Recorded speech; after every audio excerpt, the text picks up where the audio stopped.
Welcome to session 125 of the Bible in a Year commentary. If you started this series on the 1st of January, then today should be the 5th of May. Today we'll be looking at Isaiah 61 to 64 and Psalm 120. But so far in Isaiah, we've read through the first half of Isaiah, focused on the judgment and future hope of Jerusalem and the nations, and then the judgment on Israel's leaders for where they put their trust. Through these different preachers and visions, we've gathered a series of images.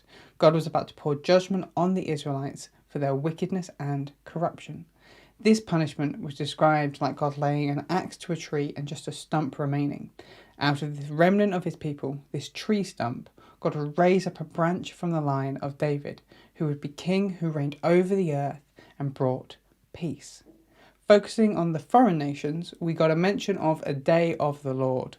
On this day, God will bring judgment, waging war on evil and wickedness.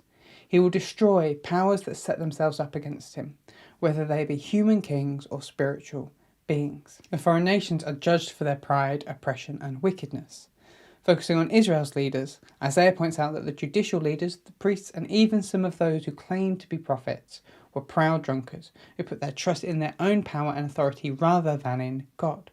But through these preachers, Isaiah highlights some key ideas. The Israelites are not to turn to these foreign nations for support and protection. God is in control and we use all of this for his purposes. Eventually, even those foreign nations will be brought into God's future kingdom. In that time, all people will celebrate, feast, and worship God, led by a king who will bring peace and flourishing. Then we started the second half of Isaiah, written to the people after the exile, giving them a new hope. It was God that led the other nations to do what they did, not those nations' own strength or their own gods. God was always in control and will lead his people to flourish again. As God leads these foreign nations against each other, ultimately he will still see all nations brought under his authority, worshipping him. We got the introduction of someone God calls my servant, saying, I have put my spirit upon him. He will bring forth justice to the nations. That's Isaiah 42, verse 1. This servant will be despised by Israel and suffer to the point of death. But this servant is to be a covenant to God's people, an offering for their sin to bring them into salvation. This servant is contrasted with Israel, who is described as a blind servant because they continue to reject God. We got imagery of God divorcing Israel, but will one day restore them to himself. God will send one ahead of him to his people, declaring good news of their salvation. In return, they are expected to keep justice, do righteousness, keep the Sabbath holy, and keep away from doing evil. Those that hold to these will receive salvation, and those that don't, won't. But let's jump in with today's reading, Isaiah 61 to 64. We now open on the pinnacle of this section of the book, Isaiah 61. In this chapter, we have an unknown speaker who has been anointed by God. His task is to proclaim good news, and with that, he is to offer healing, freedom, and comfort to all in need. He will replace mourning for gladness, and all of God's people will be like sturdy oaks of righteousness. They will be strong and well watered. They will be a nation of priests, leading others into relationship with God, and their shame will be replaced with honour. God will make an everlasting covenant with his people. In this, we get the writer drawing on the idea from Genesis 12 that God promised Abraham that through his descendants all people will be blessed. And then in Exodus 19, where God called the Israelites to be a nation of priests, God is still holding on to his commitments to his people. They will be blessed. The natural response to this is rejoicing and praise. Again, we get a vision of God's holy city, Zion. God will transform the city so much it will need this new name. With this new name comes a new identity. No longer will they be known as forsaken, but as my delight is in her, and married. That's Isaiah 62 verse 4.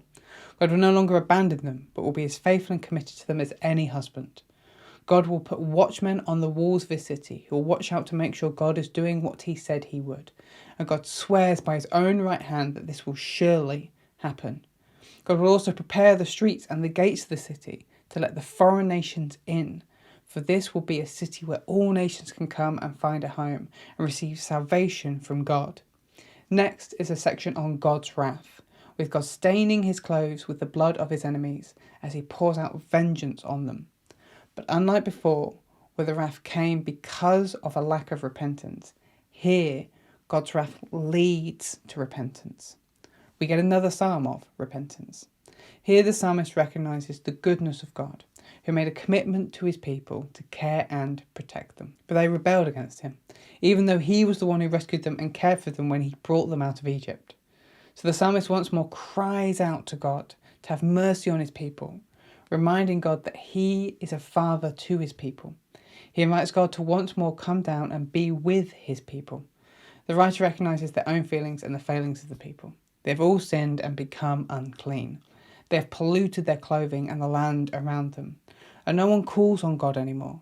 And so turning back to God, he asks God to let that no longer be the case, to come back despite their sin, to be their father again, to remember not their iniquity and to restore the city of Jerusalem. That's Isaiah 61 to 64. Now let's look at Psalm 120. This psalm isn't attributed to anyone in particular, but is named as a psalm of ascent. These psalms were sung by worshippers as they ascended to Jerusalem for the 3 pilgrimage festivals: Passover, Festival of Weeks, and the Festival of Tabernacles, or possibly by the Levites as they ascended the steps of the temple.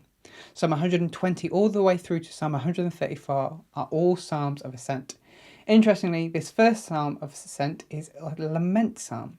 Here is a summary of the structure, but would recommend checking out the written version of this commentary in the description to see the structure properly for yourself. We have verses 1 to 2, I cry to the Lord in distress. Verses 3 to 4, what do the deceitful deserve? And verses 5 to 7, I am far from God and seek his peace. The psalmist opens with a cry to the Lord. They ask the Lord to deliver them because they are surrounded by deceitful people. The psalmist then thinks upon those who are deceitful and what they deserve. They deserve to feel the sharp end of an arrow or the hot end of some burning coals. Meanwhile, the psalmist is far away from Israel. They are living in Meshech. This is Asia Minor in modern-day Turkey. It's unlikely that they are actually living in Meshech. As the first of the ascent psalms, the speaker starts off figuratively far away from Jerusalem and progressively gets closer. They are far away from God's presence and slowly draw near. As someone who is far away from God, they are not experiencing peace but conflict. This psalm sets the scene for the journey that the people will go on in their pilgrimage. They start far away, but with their eyes set on God, who is the source of their salvation and peace. Thanks for joining us today. Take a moment to reflect on what you've read and share your thoughts or questions below. If you're watching in the future, then you can click here for the next session, or you can find the full playlist just down here. To receive these daily commentaries in your email inbox, subscribe via the link in the description below. Have a great day, and I'll see you tomorrow.